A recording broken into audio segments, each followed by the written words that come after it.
السلام عليكم ورحمة الله وبركاته. إن الحمد لله نحمده تعالى ونستعينه ونستغفره ونعوذ بالله من شرور أنفسنا ومن سيئات أعمالنا. من يهده الله فلا مضل له ومن يضلل فلا هادي له. وأشهد أن لا إله إلا الله وحده لا شريك له، وأشهد أن محمدًا عبده ورسوله. يا أيها الذين آمنوا اتقوا الله حق تقاته ولا تموتن إلا وأنتم مسلمون. يا أيها الناس اتقوا ربكم الذي خلقكم من نفس واحدة وخلق منها زوجها وبث منهما رجالا كثيرا ونساء. واتقوا الله الذي تساءلون به والأرحام إن الله كان عليكم رقيبا. يا أيها الذين آمنوا اتقوا الله وقولوا قولا سديدا يصلح لكم أعمالكم ويغفر لكم ذنوبكم، ومن يطع الله ورسوله فقد فاز فوزا عظيما. أما بعد، فإن أصدق الحديث كتاب الله، وخير الهدى هدى محمد صلى الله عليه وسلم، وشر الأمور محدثاتها، وكل محدثة بدعة، وكل بدعة ضلالة، وكل ضلالة في النار. ثم أما بعد، أيها الناس، ndugu zangu katika iman, يقول الله تبارك وتعالى: واتقوا يوما ترجعون فيه إلى الله ثم توفى كل نفس ما كسبت وهم لا يظلمون. Allah tabaraka wa taala anatukumbusha kwamba naiyogopeni sana siku ambayo mtakayorejeshwa kwake yeye Allah tabaraka wa taala, kisha kila nafsi italipwa kile ilichokichuma na wao hawatadhulumiwa. Ayuha nnas, ndugu zangu katika imani, rasilimali kubwa ya Muislamu ni matendo yake. Lazima tuishi katika dunia hii kwa kutambua kwamba ili sisi tuondoke katika dunia hii hali ya kuwa Allah tabaraka wa taala anaturidhia, lazima tuyatengeneze matendo yetu, lazima tuharakie mambo ya kheri. fastabiqul khairat, Allah tabaraka wa taala anasema harakieni katika mambo ya kheri. Hii ni sharaf kwa sisi ummati Muhammad, pale Allah tabaraka wa taala alipojalia kutuwekea misimu mbalimbali yenye kheri kubwa na yenye baraka kubwa. Walakinna akthara an-nas la ya'lamun, lakini watu wengi hawaelewi ni ipi misimu ambayo wewe Muislamu unatakikana uzidishe katika khairat, unatakikana ujipinde zaidi katika khairat kama walivyokuwa salaf as-salih. Kwa nini watu hawaelewi misimu ya khairi? Ni wale talabatul ilm pekee ndio wanaweza wakaelewa ni misimu gani ambayo Muislamu anatakikana azidishe katika khairi mbalimbali. Lakini wale ambao, ndugu zangu katika imani, wasiojishughulisha na ilmu, wanaona siku zote ni sawa tu, labda ukiondoa mwezi mtukufu wa Ramadhan, kwa sababu ni mwezi mashuhuri zaidi katika ulimwengu. Tupo katika mwezi miongoni mwa miezi mitukufu ambao ni mwezi Dhul-Qa'da min ashhuril hurum, ni miongoni mwa miezi mitukufu ambayo ndani yake fa innal a'mala tudha'af, matendo ya waja wema yanazidishwa ziada na ziada. Lakini kadhalik hata ukafanya madhambi katika miezi kama hii pia madhambi yake ni makubwa zaidi. Fala tadhlimu fihinna anfusakum, Allah anatahadharisha kwamba msidhulumu nafsi zenu katika miezi kama hii. Ndani yake madhambi yake ni makubwa zaidi.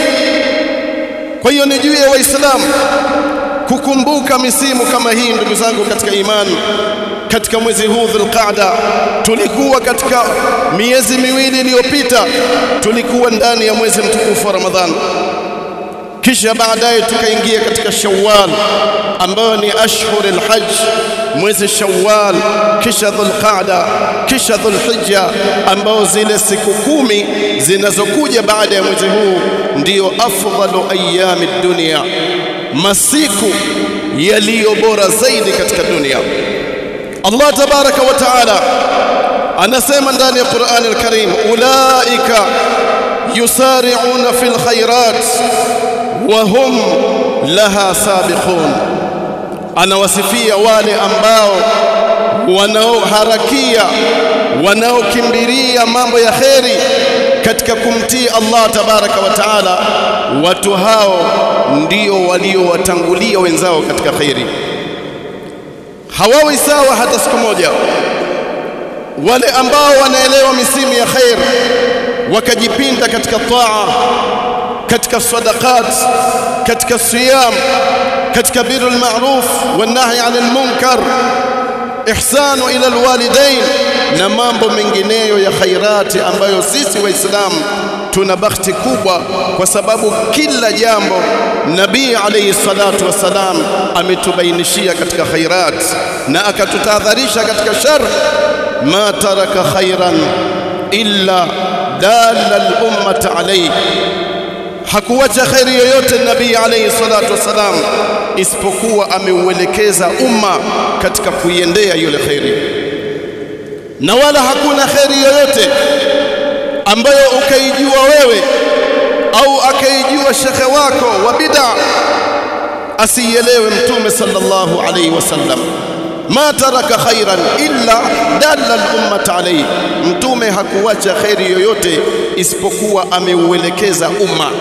Na ndio maana anasema sallu kama raaitumuni usalli litaakhudha anni manasikakum, swalini kama mlivyoniona mimi nikiswali, lakini kadhalik mkitaka kuchukua ibada ya hija na umra basi chukueni kutoka kwangu. Ayuhan nas, misimu hii wapo ndugu zetu katika imani Allah tabaraka wa taala aliyowapa fadhila, wanajiandaa kwenda kutekeleza ibada ya hija.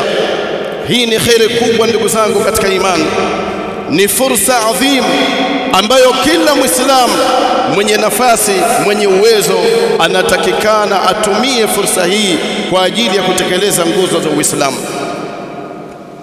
Mtume sallallahu alaihi wasallam yeye ndiyo mwalimu na yeye ndiyo ametufundisha akasema, litaakhudha anni manasikakum, chukueni kutoka kwangu ibada zenu.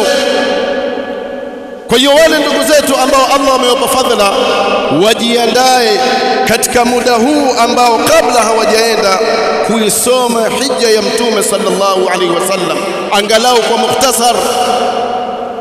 Wapo ndugu zetu ambao wanaosimamia mambo haya na matokeo yake wanaenda kuelekeza watu katika mambo ya uzushi, katika mambo ya bid'a. Mtu unaenda kusoma maulidi kule Mina, Mtume sallallahu alaihi wasallam yeye amehiji na akaifundisha hija na akasema, chukueni kutoka kwangu ibada zenu. Vipi mtu unaenda kufanya bid'a katika mji ambao aliozaliwa mtume wetu Muhammad, katika ibada ambayo yeye Mtume sallallahu alaihi wasallam ameifundisha? Kwa hiyo Waislamu wasikubali kuburuzwa katika dini yao, Waislamu wasikubali kushikiwa dini yao. Ndiyo maana wasome sunna, wasome Uislamu sahihi aliyotuachia mtume wetu Muhammad sallallahu alaihi wasallam. Kwa hiyo hii ni misimu ya kheri, ni misimu ya baraka, ni bahati kubwa na fursa kubwa kwa ndugu zetu ambao wametoa mali zao kwa kujiandaa kutekeleza nguzo hii kubwa kabisa miongoni mwa nguzo za Kiislamu. Kwa hiyo watengeneze ibada zao kama alivyofundisha Mtume sallallahu alaihi wasallam. Ibadallah, ndugu zangu katika iman, Nabii alayhi salatu wassalam anasema katika iliyothibiti katika Sahih al-Jami', khairun nas man tala umruhu wa hasuna amaluhu wa sharrun nas man tala umruhu wa saa amaluhu.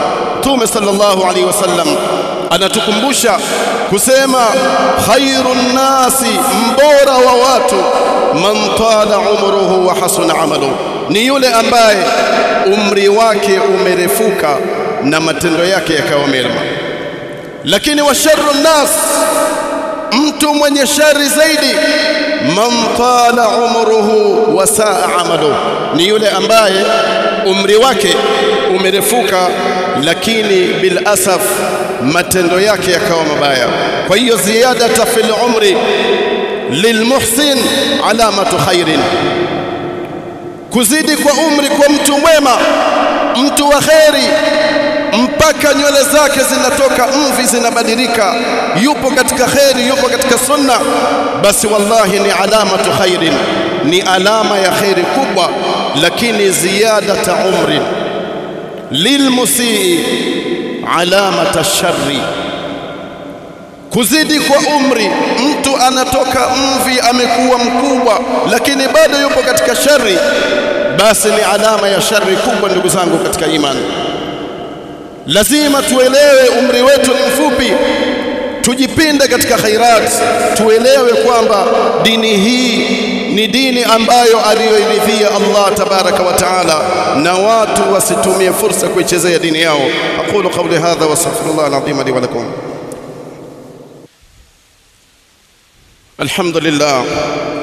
الحمد لله حمدا كثيرا طيبا مباركا فيه كما يحب ربنا ويرضى. سبحانك لا نحصي ثناء عليك، أنت كما أثنيت على نفسك، فلك الحمد حتى ترضى ولك الحمد بعد الرضا. أيها الناس، فالواجب على الإنسان العاقل أن يستغل وقته بما يكون سببا لرضا ربه عز وجل، حتى إذا أتاه اليقين أتاه وهو على أحسن ما يكون. Allama Ibn Uthaymeen asema iliyo wajib kwa Muislamu mwenye akili timamu ni kuumaliza wakati wake kuyafanya yale ambayo anayoyaridhia Allah tabaraka wa taala, na hakuna matendo yanayoridhiwa na Allah tabaraka wa taala bila kutumia njia ya Mtume sallallahu alaihi wasallam. falwajibu ala al-insani al-aqil an yastaghilla waqtahu, yani iliyo wajibu kwa Muislamu mwenye akili timamu aumalize wakati wake kuyafanya yale ambayo anayoridhia Allah, hatta idha atahu al-yaqin ay al-maut atahu wa huwa ala ahsani ma yakun, mpaka umauti ukimfika umfike yupo katika hali nzuri, yupo katika kheri, yupo katika sunna, yupo katika islamu sahaba, uislamu aliotuachia mtume wetu Muhammad sallallahu alaihi wasallam. Kutumia fursa katika masiku miezi hii mitukufu, kutumia fursa kama tulivyosema kwa wale ndugu zetu ambao Allah amewajalia watakwenda kutekeleza ibada ya hija, basi wajitahidi kufanya ibada hiyo kama vile alivyofundisha mtume wetu Muhammad sallallahu alaihi wasallam. Ibadallah, kuna watu ambao hawana hofu ya Allah tabaraka wa taala. Allah tabaraka wa taala baada ya kumwamrisha Nabii Ibrahim na Ismail kujenga al-Kaaba Sharif, kisha akamwambia waadhinie watu waje kutoka katika sehemu mbalimbali, wengine wanatembea kwa miguu, wengine katika wanyama wao, tena yaatina min kulli fajjin amiq, watafika katika kutoka sehemu mbalimbali wanakwenda kumwabudu Allah tabaraka wa taala. Lakini bila asaf kuna watu ambao wasioielewa dini ya Allah tabaraka wa taala, wasioelewa nafasi ya al-Kaaba, Baitullahi al-Haram, ndio unawakuta watu wanaleta paka sanaa katika al-Kaaba Sharif. Wapo wasanii ambao wanakwenda kule mamlaka, hususan katika ibada ya umra, kisha unakuta mtu ameing'ang'ania ile Kaaba na kusema maneno ambayo yasiyoeleweka. Subhanallah, Nabii alayhi salatu wassalam anatufu katika al-Kaaba, anaihutubia ma a'zamak wa ma a'zama hurmatak ma atyabak wa ma atyaba rihak, utukufu ulioje wewe Kaaba uliokuwa nayo. Ni nani aliyesema sunna ni kuiegemea au kuikumbatia al-Kaaba? Watu wengi ndugu zangu hawajui dini ya Allah tabaraka wa taala. Kaaba yote ile sehemu ambazo ni sunna kugusa ni mbili tu, Hajarul Aswad na Ruknul Yamani. Bas ndio alivyofundisha mtume wetu Muhammad sallallahu alaihi wasallam. Tena ukipata fursa, na kama hujapata fursa, wewe unaashiria tu tena kwa mkono wa kulia katika Hajarul Aswad, na ukikosa fursa katika Ruknul Yamani hata kuashiria hauashirii. Bali hayo ndiyo mafundisho ya mtume sallallahu alaihi wasallam. Ndiyo mtume katika hijjatul wadaa akasema, litaakhudhu anni manasikakum, mkitaka ibada ya hija au ya umra basi chukueni kutoka kwangu. Watu wajiepushe na khurafati, na watu waambiwe kwamba usanii wauache huku, akienda kule anatakikana awe na adabu. وطهر بيتي للطائفين والقائمين والركع السجود. Allah anasema kumwambia Nabii Allah Ibrahim na aisafishe nyumba ya al-Kaaba kwa wale ambao wenye kuitufu na wale ambao waliopo pale katika kufanya ibada na wale ambao wenye kurukuu na kusujudu. يقول الله وإذ يرفع إبراهيم القواعد من البيت وإسماعيل ربنا تقبل منا إنك أنت السميع العليم. الله تبارك وتعالى alipomwambia Nabii Allah Ibrahim anyanyue ile misingi ya al-Kaaba pamoja na mwanae Ismail, kisha anasema Nabii Allah Ibrahim anamuomba Allah, rabbana taqabbal minna innaka anta samiul alim. Kaaba ni kitu sharif, ndiyo qibla ya Waislamu. Haifai mtu kupeleka sanaa kule, haifai mtu kupeleka usanii, na wale ambao wanawasimamia watu kama hawa lazima wawaambie dini ya Allah haifai kuchezewa. Mtume anasema, Allahumma aslih li dini alladhi huwa ismatu amri wa aslih li dunyaya allati fiha maashi, akimwomba Allah amtengenezee dini yake. Mtume anaanza katika dini ni jambo kubwa. Dini halitaki sanaa, dini inataka mafundisho ya Mtume Muhammad sallallahu alaihi wasallam. فنسأل الله تبارك وتعالى أن يجعلنا من الذين يستمعون القول ويتبعون أحسنه. ربنا تقبل منا إنك أنت السميع العليم، تب علينا إنك أنت التواب الرحيم. اللهم انصر إخواننا المستضعفين في غزة، اللهم ارحم موتاهم، اللهم اشف مرضاهم. ربنا آتنا في الدنيا حسنة وفي الآخرة حسنة وقنا عذاب النار. وصلى الله على نبينا محمد وآله وصحبه أجمعين، والحمد لله رب العالمين.